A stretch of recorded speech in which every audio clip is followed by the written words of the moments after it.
आप लोग fit flex club के हर प्लेटफॉर्म के ऊपर आके अपने क्वेश्चंस रखते हो जिसका जवाब देने में मुझे बहुत अच्छा लगता है। मैं हर वीडियो के अंदर 5 ऐसे सवाल उठाऊंगा जिसका मुझे लगता है कि जनरली बहुत से लोगों को फायदा होने जा रहा है। हर बंदा एक अपनी साइंस लेके आ रहा होता है, हर बंदे का अपना एक्सपीरियंस होता है और एक ही बात हर बंदे के लिए नहीं होती। सो पहले क्वेश्चन हमारे पास कौन सा आ रहा है, मैं रिक्वेस्ट करूंगा अपनी बहन से मुझसे पूछें और मैं साथ साथ जवाब दूंगा। What is the first question please? लोग कहते हैं कि ओज़ेम्पिक और मंजारो लगा के वजन कम हो रहा है। एज एन एक्सपर्ट आपकी क्या राय है इस बारे में? ओज़ेम्पिक और मंजारो लगा के बिल्कुल वजन कम हो रहा है, क्योंकि आप लोगों को एक ट्रेंड का समझ आ जाता है कि एक ट्रेंड चल रहा है। एक ट्रेंड जो चल रहा है शुरू से, जब से मैंने अपनी एक्सपीरियंस स्टार्ट किया, मैंने ट्रेनिंग स्टार्ट की, वो ये था कि एवरीबडी नीड्स अ शॉर्टकट। बगैर किसी एफर्ट्स के, बगैर किसी मेहनत के वो मसला हल कर दिया है ओज़ेम्पिक ने, वो मसला हल कर दिया मंजारो ने। आप लोग याद रखिएगा कि हर मेडिसिन जो आप अपनी बॉडी में इंजेक्ट करते हो या हर वो चीज जो आप खाते हो उसका एडवर्स इफेक्ट होता है आपके ऑर्गन्स के ऊपर। अब आप लोगों ने ये तो देख लिया कि ओज़ेम्पिक का इंजेक्शन लगा के ड्रास्टिक वजन आपकी एक दोस्त ने कम कर लिया, तो आप भी फौरन से वो लगा के अपने आप को नैरो डाउन कर रहे हो। लेकिन आपने रिसर्च नहीं की कि थ्रॉट कैंसर की सबसे बड़ी रीजन जो है वो आजकल ये मेडिसिन और ये पिल्स जिसको आप ओज़ेम्पिक बोल रहे हो, जो फ्री पिल है, इंजेक्टेबल्स है कि 4 और 6 इंजेक्शंस के बाद वजन कम हो रहा है, आपको हो सकता है ये कैंसर थायराइड का। ऑर्गन्स के अंदर, बॉडी के अंदर आपकी इम्यूनिटी को डिस्टर्ब करने के लिए it's going to be the worst decision कि आप फौरन से जाके इंजेक्शंस लगा लो। एक इंजेक्शंस डाल के अपनी बॉडी में से सारा फैट निकाल लेना, ये सारी की सारी चीजें गलत हैं। Please don't go for shortcut when you know कि आप डाइट और एक्सरसाइज मैनेज करके अपनी हेल्दी लाइफस्टाइल मॉडिफिकेशन के साथ भले 2 से 4 किलो करके एक महीने में कम कर सकते हो, वो कहीं बेहतर है बजाय इसके कि गो फॉर दी शॉर्टकट्स कि बाद में वो सिर्फ पछताए। What is the second question बेटा? आप क्यों कहते हैं कि 80% डाइट होनी चाहिए और 20% एक्सरसाइज होनी चाहिए वेट लूज करने के लिए? देखिए, याद रखिएगा, मैं एक ट्रेनर हूँ, लेवल 3 सर्टिफाइड कोच हूँ। मैं कोच होने के साथ साथ आप लोगों को सच्ची बात बताता हूँ। किसी भी ट्रेनर से आप ये बात नहीं सुनोगे कि वो कहेगा कि 80% 20%, वो कहेगा 100% ट्रेनिंग है। आपने जो खाना है खाएं, आप जिम आए हमारे साथ एक्सरसाइज करें, बिकॉज उसमें हमें फायदा है। When you are coming to the gym, you are paying the trainer. When you are going to the clinic, you are paying to the nutritionist. मैं आपको न्यूट्रल होके बता रहा हूँ कि अगर आप डाइटिंग नहीं करोगे, खाने का कैलोरी का काउंट नहीं करोगे, तो वो जितनी मेहनत आप जिम में करो जाया है 2 वजूहात की वजह से। सबसे पहली वजह, जिम जाके आप सिर्फ 1 से 2 घंटा स्पेंड करते हो, बाहर जिम के आप 22 घंटे स्पेंड करते हो। जो बाहर आप टाइम स्पेंड कर रहे हो उसमें डाइट आ जाती है और जो जिम में आप टाइम स्पेंड कर रहे हो उसमें एक्सरसाइज आ जाती है। मैं 10, 12, 15 साल से रेगुलर इंटेंस एक्सरसाइज कर रहा हूँ। मैं 1 घंटे में 1000 कैलोरीज नहीं बर्न कर सकता। आप लोग मुझे बताओ कि ये 1000-1200 कैलोरीज अगर आपने बर्न कर भी ली, घर आके आपने एक पिज्जा खा लिया, मैकडॉनल्ड्स की एक मील ले ली, रात को आप पिज्जा चले गए, कोई भी आपने चीज से चीज ले ली, 1500 से 2000 कैलोरीज एक मील के अंदर आ रही हैं। अगर आप पिज्जा खा रहे हो, स्नैकिंग कर रहे हो, नॉर्मल स्नैकिंग कर रहे हो जिसमें आप लेस के चिप्स और साथ एक कोल्ड ड्रिंक पकड़ ली, साथ एक डोनट ले लिया, टोटल करो ऑलमोस्ट 600-700-800 कैलोरीज है। जितनी मैंने जिम में की वो सब जाया। यही सोच लो कि महीने में लाख रुपए कमाए और लाख खर्च कर दिए, सेविंग 0। इसमें सेविंग क्या है कि आपने बर्न ज्यादा करने हैं और खाने कम है। सो 80% इज द डाइट। अब डाइट में weight loss, weight gain, weight management, 3 diets आती हैं। वजन कम करना है, वजन बढ़ाना है, वजन मेंटेन करना है। सो कोशिश करें कि डाइट को 80% अपने माइंड में रखें। सुबह, दोपहर, शाम, रात क्या खाना है, कितना खाना है और किस टाइम खाना है, ये बहुत इंपॉर्टेंट है। मेरे पास 12 एपिसोड्स के 12 वीक्स हैं। वीक 1 से लेके वीक 12 तक मेरे न्यूट्रिशनिस्ट, क्लिनिकल साइकोलॉजिस्ट और मेंटर्स आपको कोच कर रहे हैं, आपको बता रहे हैं अफादियत, खाने से पहले तस्वीर खींचने की अफादियत।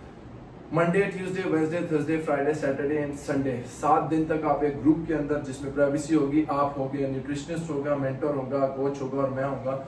हम सुपरवाइज करेंगे, आपकी बात करेंगे। सोचें अगर आपने मंडे से संडे तक सुबह, दोपहर, शाम, रात की हर मील की पिक्चर भेजी तो संडे को ये जानना आसान हो जाएगा क्या खाया, कितना खाया, किस टाइम में खाया। ये तीनों चीजें आ जाएंगी तो आप और मैं खुद डायग्नोस कर लेंगे कि वजन क्यों नहीं कम हो रहा, हमें रिजल्ट्स क्यों नहीं मिल रहे। सो अगर आप इंटरेस्टेड हो तो सेंड मी अ मैसेज इंशाल्लाह and be the part of this healthy journey. और थर्ड क्वेश्चन हमारे पास क्या है? हमें कोच और न्यूट्रिशनिस्ट की जरूरत क्यों होती है लाइफस्टाइल चेंज के लिए? कोच और न्यूट्रिशनिस्ट की जरूरत आपको इसलिए होती है बिकॉज आपको हर एक फील्ड में मेंटोर की और रहनुमाई करने के लिए किसी रहबर की जरूरत होती है। लकी हैं वो लोग जिनके पास अच्छे मेंटर्स और टीचर्स हैं। मैंने एक जगह पढ़ा था कि अगर आप मेंटर और कोचेस की सुपरविजन के अंदर चलते हो तो 10 साल का सफर आप 1 साल में कवर कर सकते हो। सो आप अगर मेंटर्स और कोचेस के बगैर जा रहे हो तो आपको नहीं पता आपने क्या खाना है, कितना खाना है, किस टाइम खाना है, आपको नहीं पता आपने एक्सरसाइज कौन सी करनी है, कितने सेट्स करने हैं, कितने रेप्स करने हैं। हम गलती क्यों करते हैं? क्योंकि जिम जाके हमें लगता है कि जब हमने जिम की मेंबरशिप और जिम की रजिस्ट्रेशन करवा ली है तो अब हम कुछ ना कुछ करके अपना वजन कम कर लेंगे। आपके घुटनों में, आपके कमर में, आपके शोल्डर्स में, टेनिस एल्बो में और जिस्म के बाकी जगहों पे इंजरी हो जाती है। सो इफ यू वांट कि आपको जिम जाने से पहले पता हो कि इस पूरे हफ्ते हमने क्या करना है, so go and get a coach. किसी अच्छे प्रोफेशनल ट्रेनर को, किसी अच्छे न्यूट्रिशनिस्ट को, किसी अच्छे डाइटिशियन को, किसी अच्छे मेंटर को पकड़ लो, क्योंकि life without a coach, life without a teacher is a waste. What is the next question बेटा? वेट स्टक होने की क्या वजह हो सकती है? इंचेस कम हो रहे होते हैं लेकिन वेट स्टक होता है। 2 क्वेश्चंस हैं, वेट स्टक क्यों है। दूसरा सवाल यह है कि इंचेस आपके कम हो रहे हैं लेकिन वेट मशीन के ऊपर आपको कोई फर्क नहीं पड़ रहा। सो पहला क्वेश्चन ये वेट स्टक क्यों होता है? आपकी बॉडी चली जाती है स्टेट ऑफ प्लेट्यू में। स्टेट ऑफ प्लेट्यू का मतलब ये होता है कि ना आपका वजन कम हो रहा है, ना डाइट का फर्क पड़ रहा है, ना एक्सरसाइज असर कर रही है, क्योंकि आप रोज एक ही चीज खा रहे हो, आप रोज एक ही एक्सरसाइज कर रहे हो, आप रोज एक ही पोजीशन को फॉलो कर रहे हो। तो आपकी बॉडी बहुत स्मार्ट है, उसको चेंज चाहिए। जब आप चेंज नहीं देते तो वो स्टेट ऑफ प्लेट्यू में चली जाती है और आपका वेट स्टक हो जाता है। आपको कोई ग्रोथ नहीं हो रही होती मसल में, आपका कोई वजन कम नहीं हो रहा होता और आप फ्रस्ट्रेट होकर वो जर्नी छोड़ देते हो। मैं आप लोगों को 12 एपिसोड्स में 12 डाइट प्लान्स का क्यों बोल रहा हूँ? क्योंकि 12 हफ्तों में हर हफ्ते नया सोर्स ऑफ प्रोटीन, नया सोर्स ऑफ कार्ब्स, नए सोर्स ऑफ फाइबर्स और नए source of good fats add करनी है आपकी डाइट में। आपकी बॉडी को पता ही ना चले कि आपकी बॉडी को कब डेफिसिट में हो, कब मेंटेनेंस में हो, कब सरप्लस में हो, कब फास्ट में हो, कब प्रोटीन डाइट पे हो, कब आप वाटर फास्ट पे हो। ये प्रोसेसेस को हमने चेंज करते रहना है। सो इस तरीके से आप लोग स्टेट ऑफ प्लेट्यू से बाहर आ जाते हो। दूसरा सवाल ये था कि वेट मशीन के ऊपर तो वेट स्टक है लेकिन इंचेस कम हो रहे हैं, तो ये बहुत अच्छी खबर है। इसका मतलब ये है कि आपके इंचेस इसलिए कम हो रहे हैं क्योंकि आपका फैट कम हो रहा है, आपका मसल बढ़ रहा है।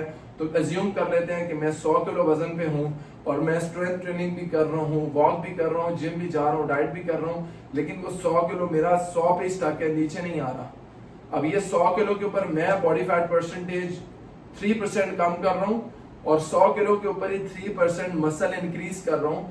3% जो मैं स्केलेटल मसल बढ़ा रहा हूँ और 3% बॉडी फैट परसेंटेज कम कर रहा हूँ। तो वो ऐसे ही है जैसे मैं अपने जिस्म में से 3 किलो चर्बी बाहर निकाल रहा हूँ और 3 किलो मसल आपको दे रहा हूँ। स्ट्रेंथ ट्रेनिंग करने से मसल बन रहा नहीं बन रहा? तो जब फाइबर स्ट्रांग हो रहे हैं तो उनका कोई वजन होगा नहीं होगा। तो जो 3 किलो आपने मसल गेन किया with strength training, with walk, with rigorous training, वही माइनस हो रहे हैं 3 किलो चर्बी से जो आपके जिस्म से चली गई। सो 3 किलो माइनस 3 किलो 0 होता है, तो आप 100 पे हो और आपका वजन कम नहीं हो रहा है। It's also very good indication. अगर आप चाहते हो कि आपका वजन वेट मशीन के ऊपर कम हो तो इसका मतलब है आप चाह रहे हो कि वेट लॉस हो, फैट लॉस ना हो, जो कि एक बहुत ही खतरनाक चीज है। फैट लॉस करने का फायदा यह है कि वो भले स्लो प्रोसेस होगा लेकिन छोड़ने के बाद फौरन से वापस वेट गेन नहीं होगा। वेट लॉस करने के 2 हफ्ते के बाद जितनी मेहनत की वो सब जाया होगी। So don't go for weight loss, rather go for fat loss. इस साइंस की बहुत से लोगों को समझ नहीं आती, इसी वजह से उनको प्रॉब्लम होती है। What is the next question बेटा? अपनी ड्रीम बॉडी को हासिल करने के लिए क्या 3 प्रोफेशनल टिप्स हैं जो आप हमें दे सकते हैं? देखिए, ड्रीम बॉडी को हासिल करने के लिए जो प्रोफेशनल टिप है वो तो मुझे नहीं पता, लेकिन ये जरूर पता है कि मोटिवेशन, आपकी कंसिस्टेंसी, आपकी परसिस्टेंसी और आपकी अच्छी रहनुमाई आपको आपके गोल तक पहुंचा देती है। आपकी ड्रीम बॉडी को एनालाइज करने के लिए सबसे इंपॉर्टेंट ये है कि what is the goal, why are you joining the gym, why do you need a trainer, why do you need a nutritionist. जितनी बातें की हैं, इन सारी बातों के बाद आपको समझ आ जाना चाहिए कि why do we need all of these experts. कि आपकी dream body without a coach, without a trainer, without a mentor, without a positive environment and without a positive accountability ये हो ही नहीं सकता। तो अपनी ड्रीम बॉडी को अगर आपने अचीव करना है तो जो चीजें आपको दिल नहीं कर रहा करने को, कंफर्ट जोन से बाहर आके वही सब कुछ करना है। बार बार आपके लिए बोरिंग हो जाता है एक्सरसाइजेस को, लेकिन it took me 5 years to do the same exercises, to do the same repetitions with a different weight, obviously, क्योंकि जब मैं progressively overload करूँ तो weight तो change होगा ही होगा, exercise change नहीं होंगी। Don't go for fun, go for achieving a desired healthy body. मजीद क्वेश्चंस इंशाल्लाह आपको मैं रिप्लाईज करूंगा इस वीडियो के नीचे भी, और मेरे बाकी fit flex club by Awais Khan Afridi के डिफरेंट प्लेटफॉर्म से भी आप लोग सवाल पूछ सकते हो। खुश रहें, आबाद रहें, हमेशा हंसते मुस्कुराते रहें। हमारे यूट्यूब चैनल को सब्सक्राइब करें। आज मामा मेरे साथ नहीं है because she is not home, उनके लिए दुआ करें, अपना ख्याल रखें। जज़ाकल्लाह खैर।